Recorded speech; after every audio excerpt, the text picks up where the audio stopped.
What's going on, everybody, and welcome to the Nicholas Moriano Show. I'm your host, Nicholas Moriano, and I'm finally back from what was basically a week in Indianapolis for the 2025 NFL Scouting Combine. So I'm here to just hear some of the takeaways that I had, things that I heard, just some of the prospects that impressed me while I was down in Indy. First, just want to say, everybody, if you haven't already, please subscribe and like my YouTube channel. It's going to help this channel grow so I can get to more Bears fans that are just interested in what's going on with the team. All your latest updates, I'm going to have you covered as I'm still building up this channel. So like, subscribe, leave a comment, and share this video with somebody that you think would enjoy the content that I am creating here. And I just want to, off the bat, give a huge shout out to the Bigs for allowing me to go as a credential media member with them. Herb Howard and I, did some great stuff down in Indianapolis, just sharing some of our top takeaways, not only from Ben Johnson and Ryan Poles' press conferences, but just prospects as well as we're there doing our thing in Indianapolis. And also a huge shout out to, and you can see it on screen over here. I think that'd be over my left shoulder, but Windy City Sports Cards. They were amazing in just allowing me to get down in Indy and do my thing. So huge shout out to them as I continue to make content here. So make sure you go check them out. Check out the Bigs as well. They also have their own YouTube channel, so make sure to like and subscribe them as you're looking through my content. But let's just kind of get into things. I'll say this for somebody that, like many of you, I would assume, very routine driven. The NFL scouting combine completely takes you out of a normal routine. First off, I mean, you are out until, the next day, essentially. Sometimes you maybe go out at some of these bars at 10 p.m. They'll get back to your hotel, maybe 2, 3, whatever it may be. So if you're not somebody that is consistently doing that, throughout your daily schedule, like most people aren't, that's going to take you out of your routine. For me, I that's not my thing. And also, like, I love to get as many people who know me have seen me on previous shows, like working out, getting something to start my day off right. Didn't get a chance to do that at all in Indianapolis. So that's another thing that gets you out of your routine. But I know most of you don't care about that. You want to hear, like, what did I hear while I was down at the NFL Scouting Combine? So let's get into it and kind of share some of these top takeaways and just things, again, that I heard that I think would be interesting for everybody else to hear about and just take this information going forward. And not naming, of course, any names from any of the people that I talked to, but here are just some things that I think big picture stood out to me. Communication. And I know it's super broad. What do you mean by communication? It The previous regime, before Ben Johnson and bringing up his whole entire staff, there was just so many missteps, I would say, with communication, not only on the football field that ultimately got Matt Eberflus fired. We can all remember Thanksgiving Day and how that all ended up in the last 30 some seconds where you don't get a timeout called and you lose the game against Detroit, right? That's evident. We all know about that miscommunication, but also just within the building, right? How things were relayed, information was relayed from maybe the head coach to some of the other people on staff, just people I've talked to who are familiar with the Bears organization during this time of miscommunication currently happening. That was definitely being it was definitely happening. There were just times where, according to one source, like Flus rarely even met with the offense. And I know we've all heard that he was somebody that tried to be in a bunch of different places at once. And I'm sure that is true, but it wasn't to maybe the level that some people said that he was. So rarely met with the offense. There were times where, you know, certain position coaches didn't know who the message was coming from because Matt Eberflus wouldn't directly address the offense. So it's going from one person to another to, the offense, and not, and those people are questioning, well, who's this coming from? So that's one thing that I heard, that it's just, it wasn't the greatest communication, in the building, and also what you saw, play out during the games. And that was also something that was brought up to me from another uh person who's not only familiar with Dennis Allen and how he runs things, but also, someone that can also talk about what Flus was like. Um, and I think that was obviously a huge issue in the 2024 season, but it was definitely happening during the 2023 season as the Bears, like, they ended that season off, with the 7 wins, but still there were some underlying issues that were occurring then that clearly transpired to 2024, and that was obviously the end of Matt Eberflus, but that communication just wasn't being communicated in the right way so that everybody can do their jobs into the best version of themselves, essentially. um where I want to go with this now is kind of some of the other things that were also said um about Caleb Williams. And this is actually something that I've heard before the NFL scouting combine, actually during the 2024 season, his rookie year. There were times where Caleb's work ethic were definitely in question. Not the hardest working. And I think that is something that was brought up in Indy, but it was also during bits and pieces of the his rookie season were also things that I had heard. So that wasn't a when I again heard this said, it wasn't like the biggest surprise because I had heard similar things, but it's not the end all be all, right? Somebody that I think was had a lot on his plate, his rookie season, a lot of change going on, maybe not the right leadership at times from people around him that are supposed to be in higher up positions, but from Caleb himself, I think he has some room to improve in terms of the leadership, how he approaches certain things, and maybe being that first one in, last one out, just kind of approaching that more on a daily basis as he goes into year two. But that was something that I heard come up during the NFL scouting combine. And again, you could look, it is a little bit of a red flag, but is it the end of Caleb Williams? Absolutely not. I don't go there. You're listening to me, say this, but I'm not gonna I'm gonna remember this information, obviously, but we'll see how he goes into year two. Ben Johnson being what I believe is going to be a far better communicator for this offense and for this entire team. Let's see how that plays out for Caleb Williams as he's navigating how to be an NFL quarterback, how to properly approach his job in the right way, and then take that as a building block from year one to year two. And then we'll see ultimately the kind of quarterback he will be, with a little bit more structure and a little bit more guidance and a little bit more, um, just refined leadership from the top, and that will help. I think Caleb Williams be better in that regard in terms of work ethic in year two. It should be there, no doubt. It should have been there from the start, but I think with this new regime in here with Ben Johnson, it's something that should be cleaned up. Another thing that was brought to my attention was just and this was brought up throughout, I think, a bunch of times throughout the 2024 season, kind of the relationship between DJ Moore and Caleb Williams. I'll say this, like, there were definitely at times where DJ was frustrated, just based off of people that I heard from in Indy. There were times where he was frustrated, and this is also a guy coming off of a career year, the previous year. So when you see some of these body language things that happened, there was some validity to it, but it's not to the extreme that some people are making it out to be, where DJ hates Caleb. No, that is not the case. But there were times, especially as the Bears were in that losing streak, not producing an offense, where he was frustrated. And I get that, completely understand that. But just based off the conversation, someone who knows DJ pretty well and kept up with his season last year, he knows that he was frustrated with DJ. But we also in this conversation with this source was you kind of understand, well, for DJ, he's not the most vocal person either.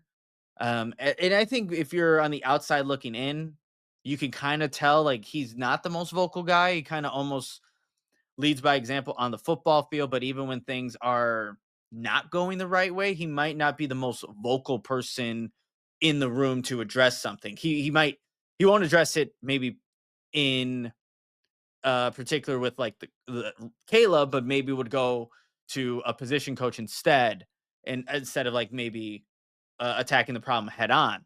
And that I think is just who DJ is, and maybe he could still grow into that as you're getting into this relationship with Caleb Williams. But that was also something that was brought to my attention while I was in Indianapolis. So another thing that I did, I guess I know it seems like negative stuff, but you can also look at it. Well, the Bears have a better coaching staff in place where some of these issues that I've kind of talked about shouldn't be as prevalent. Shouldn't be, but we'll see how that ends up playing out. But in terms of how DJ is going to fit in with Ben Johnson's offense. Somebody, again, the source I talked to definitely watched Ben Johnson, what he was able to do. One of the words he used was creative. And I think that should be to no surprise by anybody. When you watch Ben Johnson, how he runs things, all the plays that he has, creative is definitely one word. He sees DJ in that Amon-Ra St. Brown role. And that makes a lot of sense to me.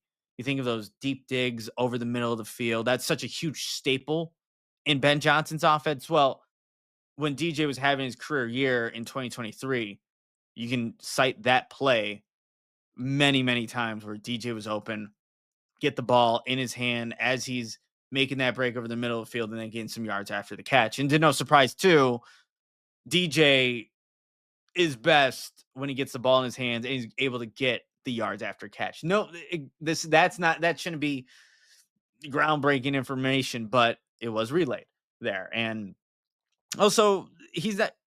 I know too. There were times I can't pinpoint exactly who said like DJ's not a great route runner or things like that. I know that there was articles written about this, but he he's a good route runner according to the source. Not a great route runner, but that doesn't mean that he can't produce. So um when you're thinking of DJ Moore, how he fits, what he does, it's going to be think of that St. Brown role. That's who I think Ben Johnson's going to see DJ as being in his offense, and obviously what Ben Johnson had in Detroit and St. Brown, there are some characteristics, some similarities in their game that should translate to some big plays over the middle of the field for Johnson and DJ Moore as they go through year one together. So let's that's obviously encouraging because I think DJ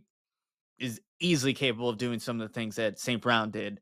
And that would, create some positive impact for this Bears offense. This person was also surprised too, though, in that 2024 season when you have DJ Moore, Roma Dunze, Keenan Allen, DeAndre Swift, Cole Kmet, that they weren't better on offense. There was too much talent there to where the offense looked the way that it did. And I completely I agree with that. I think a lot of people who will watch this and listen to this would also agree with that. But the offense had way too much talent to not produce. But this person also said it does start up front, and the offensive line wasn't in place in 2023 and clearly wasn't there in 2024. And one of the players, when asked about Braxton Jones, straight up, like, is he a starting left tackle? Said no.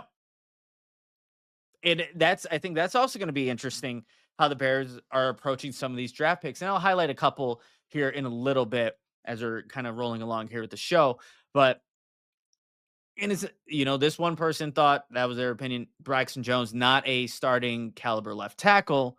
Do the Bears also view it in that exact same frame of mind? Because if that's the case, then you're looking at maybe some of these prospects, especially at number 10. Could you see them like a Will Campbell from LSU if he drops, or Calvin Banks from Texas if he ends up being there? I know he's been mocked there too a bunch of times for the Bears.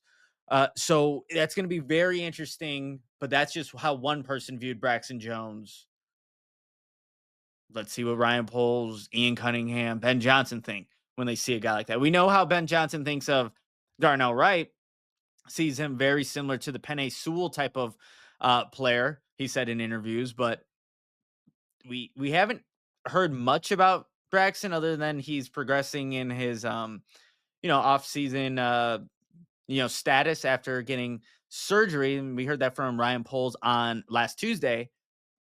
But we'll see. And they drafted tackle and he's playing tackle, then we know exactly how they felt about Braxton Jones and his play. So let's I think this would be a good time to take a break before I kind of get into a little bit of some of the other things that I had here with just some, again, things I heard from the NFL scouting combine, and then also some of the reports that have come out too.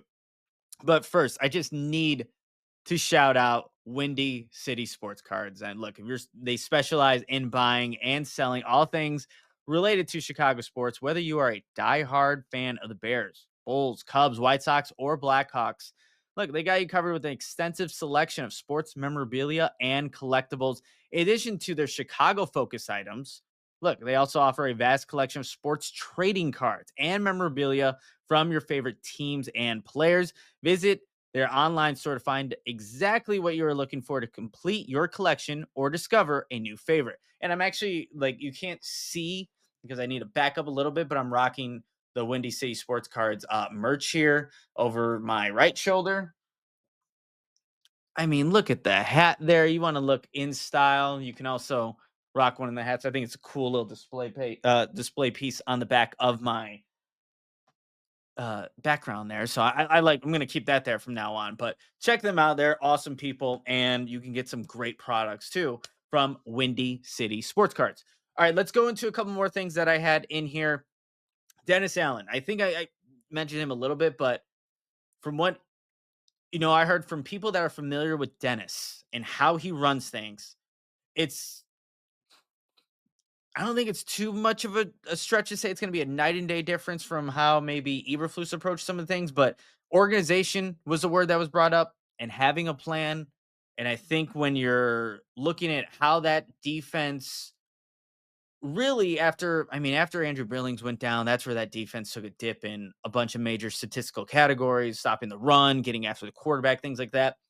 Dennis is going to have a plan, and his organizational skills and also communication skills should translate to just a better overall product than what we saw at the end of the 2024 season. So I'm really curious to see exactly not only the players that Dennis will want to have on his defense. We kind of already got an indication it's not a guy like DeMarcus Walker, but it could be, one of these defensive ends that showed out here at the NFL scouting combine. So I think that's going to be it's obviously another position of need for the Bears as they're looking to round out this roster. But I think there has been some really good things said about Dennis Allen, how he's going to approach this role, and just being something that when you look at the previous regime for the Bears with Matt Eberflus was lacking a little bit, and that organizational skills. And I think that's something to key in on as you're, thinking about what Dennis Allen could bring to the Bears in 2025. Really quickly too, we've all seen the reports from ESPN, Jeremy Fowler. The Bears linked to a couple of interior offensive linemen in Drew Dahlman from the Atlanta Falcons. You also got Will Fries from Indianapolis, and I'm blanking on the last one, but I'll pull up this tweet. But really quickly, Dahlman, it makes so much sense, right? For the Bears wanting to upgrade the interior and doing so with, I think of if you go that veteran route, I just feel like in 2025, that's going to put Caleb Williams in the best position to succeed for not only having somebody that can identify checks at the line of scrimmage, that is going to get everybody else, whoever is playing alongside Drew Dahlman at left guard, right guard, in a position to where everyone's on the same page. But it does start there, is getting a center that you can count on. So I'm not opposed to that move at all. I know I did a deep dive on just some of his film and seeing what he can do at the center position. He makes a lot of plays, man. And like I've said before on this show, his superpower is his ability to move and move quickly and put himself in positions to block defenders effectively, which also allows the ball carrier in the backfield to make decisive moves because you know exactly how Drew Dalman is positioned, but also it makes things so much clearer. And when you can have a center that can play with, I would say, quick pace, decisiveness, and just the ability to make blocks and be in position, that's going to allow everybody else to work in tandem and work effectively. So I think that's something that the Bears desperately need from the center position, something that they haven't had in a long, long time. But um, as I've been talking, I have not been able to actually find exactly who that third player was. I don't think it was Becton. Oh, Aaron Banks. Sorry, that was the other guy, the other player from San Francisco. But it makes sense. You want to get the interior shirt up. So, like I was saying, if the Bears view Braxton Jones not as a starting left tackle and they go that tackle with the 10th pick, you get a guard in free agency and or a center. Now you're starting to build this line to be a unit that you can hopefully rely on this next upcoming season. I think that's something a lot of people want to see happen.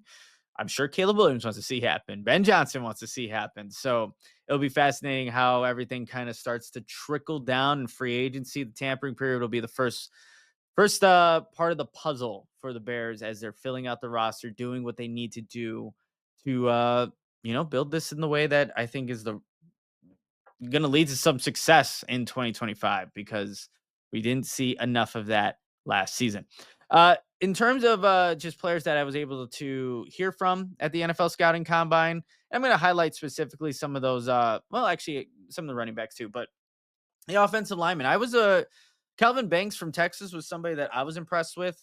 Just hearing from him at his availability at the podium, he had I thought really not only insightful answers, but he took his time answering things. I asked him too because you'll see a lot of tape from Kelvin where he goes out in space and God bless the poor DB or smaller defender that's out there that is in the way of a guy like that, but he's looking to finish and do so with authority.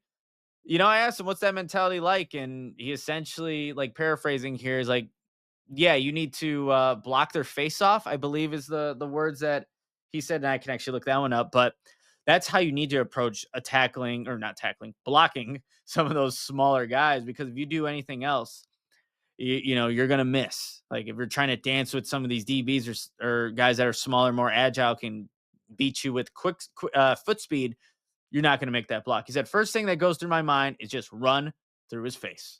I like that. I like that mentality. And I think the Bears would also like that as well. He was somebody that did speak to the Bears. And I know there are some people that cringe at like, oh, the Bears met with this so and so prospect, this prospect, that prospect. I get it. But it is I think there's a little bit you can gain from who the Bears did talk to and who they didn't talk to, right? But they did talk to Calvin Banks. They did talk to Tyler Booker from Alabama, the interior offensive lineman. I asked them, what did the Bears, kind of ask you for what they want, what they value or see in an offensive lineman. And Booker was like, well, we didn't have too much back and forth, but they kind of wanted to get my football knowledge. They wanted to know about that. So it makes a lot of sense. We also had, obviously LSU's Will Campbell. He did meet with the Bears. I wasn't actually there for his podium. I don't believe I was. Maybe I was. I can look at some of the pictures I took throughout when I was there, but that doesn't ring. Oh wait, no. I definitely was there. Um, yeah, I'm looking at some of the pictures, but he he hears the criticism about his short arms, and maybe that for the Bears that takes him out of the tackle discussion, but could you still slide him into guard? Absolutely. Do you want to do that at number 10? I wouldn't rule it out, but that's something that he has heard. He's very aware of, but he also said it hasn't hindered him in being able to make blocks or be effective in college. You can watch. You said he can watch any of his tape. I like the answers. Like someone was asking something along the lines like, what game should we watch? And Will Campbell's like, you can go watch any of my games. You're gonna see the type of player I am, making the type of blocks. I'm like, all right, man.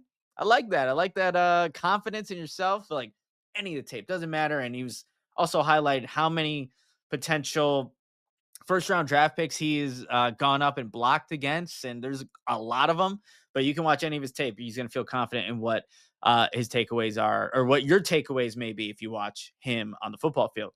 And then Gray Zabel, somebody that uh, has met with the Bears, some who stand out in the Senior Bowl, playing all three interior positions. He was a tackle out at North Dakota State. But what I thought was intriguing from Gray is that he's watched some tape on Caleb Williams, and it was interesting. Like, why is Gray Zabel watching, maybe highlights or just game film of Williams, but you know, said said some really good things about Williams. And then I followed up with a question later on by asking, like, what are the challenges, but also the positives of playing or having a quarterback that can extend plays. But it like he was essentially saying that you just got to know who your quarterback is, but that's something that he's he knows of. He knows Caleb Williams' ability to do that. I don't think that shouldn't be too much of a surprise. But if you're, North Dakota State offensive lineman preparing for the draft, learning all three of these different, not learning, but playing all three of these different interior positions on the O line, preparing for the Senior Bowl, preparing for the NFL Combine, knows the thing about Caleb and how he just plays the game. So I think that's maybe that's something, maybe that's nothing. But I found it intriguing that uh Gray he knows about Caleb Williams and what what he does on the football field. So if the Bears end up drafting Gray Zabel in that second round, I know like there are mocks and things that have borderline bottom of the first. We can go back to the NFL scouting combine knowing that maybe there was some interest from the Bears at the time, but also Zabel and just watching some of the guys. Um, One other guy that I do want to highlight here before I get out and wrap things up, the Ohio State center, Seth McLaughlin. Yes, McLaughlin, who was injured towards the end of the end of the season. Ohio State obviously does its thing. But in the national championship, he was super impressive, man, at the podium. And just, I asked him what separates good centers from great centers, and um, what he believes a team will get if they draft him. And just some of the part that I quoted, I do think I raise the level of play of those around me. And he also he identified his IQ, what he can show in the film room, because he wasn't able to do the on-field stuff at the combine, but he has to impress teams with his football acumen, what he's capable of showing on the board. And he felt really confident just when we talked to him about that part of his game. And when I'm thinking of center, that's somebody that absolutely you want to have. Somebody that knows the game, can get people in the right place, knows what the defense is doing, make things easier for the quarterback. And at that point in time, when we heard from him at his podium, he had not spoken with the Bears. Doesn't mean the Bears are not going to do their homework on him. So maybe another name to think about for the later rounds as the Bears are wanting and needing to address the offensive line. So those are just some of the guys that impressed on the O line. Here we go. Omarion Hampton from North Carolina. Not only did he impress on the football field in terms of the numbers and things like that, but um, I also just liked hearing from him. And another option for the Bears, I think, as they're looking to upgrade the running back position, or upgrade, but also complement what DeAndre Swift can do. And I think better blocking is going to get a better DeAndre Swift. We saw what he was able to do in Philadelphia the season before coming to the Bears, in terms of yardage, things like that. But that other running back spot, I don't think, even though the Bears met with Ashton Genty from Boise State, I still don't think that's going to be the move.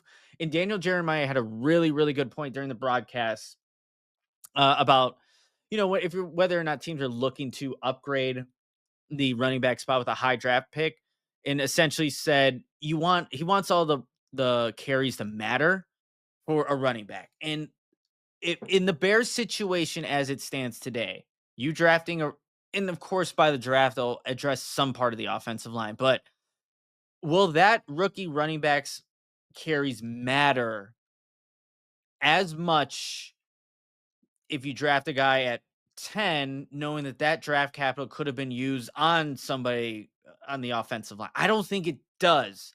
And if you're trying to compare this to Detroit and what they did with Jameer Gibbs, moving up to select him at 12 in the 2023 draft, I don't think that's a fair comparison at all, knowing that Detroit at that time had a lot established on the offensive line. And when you make that move to draft a running back that high, I think you do it knowing what you already have in place. The Bears know that they need a lot in place on the O line. And as much as Genty can, I think, maybe mask some of the deficiencies on the O line, he will not be as effective. Like, he would not be as effective under the Bears O line as he would Philadelphia, Detroit, Atlanta, even. They have a lot of investments there on the O line. So to me, at 10 is too much of a luxurious pick to get at running back. And too, here's the thing. I don't think that's how NFL teams are going to operate, because they're going to go to their board and see who's there, best player available, and then work things around. But I just wonder how the Bears specifically are going to navigate that, knowing that they do have major needs on offensive line and defensive line. Still, to me, like, I would say I'd be shocked if Gentee is the pick at 10. I would be. But I could see why the Bears are intrigued. Not only with him, Hampton, they didn't at that time speak to Caleb Johnson from Iowa, but I'm sure that's somebody that they're not ruling out as well. So it's gonna be so fascinating and interesting, and free agency is gonna give us that first indication of what the Bears are doing, who they actually like on their team, what they value, and that's gonna be obviously an exciting time. But I'm gonna wrap things up here. Just wanted to get on here, share some of what I heard about from the NFL scouting combine. And also, actually, too, I did say that I was going to not address this, but talk about this at the end of the show here, because I don't know if you guys care or not, but there's social media is social media. If you know what I mean. But a lot of people were asking, "Hey, are you going to link up with your guys?" Referring to the CHGO guys. And I don't know if I haven't really talked about, that part too much here on, just doing my own thing. But of course I did. Of course I did. Like, I don't hate those guys in any way. There were times where, I think naturally you're angry about the situation and things like that. And, I'm still navigating, trying to figure out, what's the next thing. But of course I hung out with them. w- how was I not going to? Like, I had so much great times with those guys. So, caught up with them late nights, early mornings, and no, nothing felt too different. Supportive. And they're doing this thing, and anybody who's giving them crap about anything, like, let's just stop that. Like, honestly, uh, I don't, I don't feel that way. You shouldn't either. The industry kind of sucks. I will say that it's very cutthroat. That's what I've learned. Um, just in the past 2 months, but nothing but respect for those guys. And it was good catching up with everybody at some point throughout the week in Indianapolis. And there's just not going to be the only time that we're going to all run into each other, especially because I'm not going anywhere. I'm going to cover the Bears to the best of my ability. And I've always said that when I was with CHGO and when I'm doing it here now. So I just want to, again, put that out there for any of the people that are like, where I still get comments like, wait, what happened with CHGO? What did this? Yeah, we're good. We're all good. All right.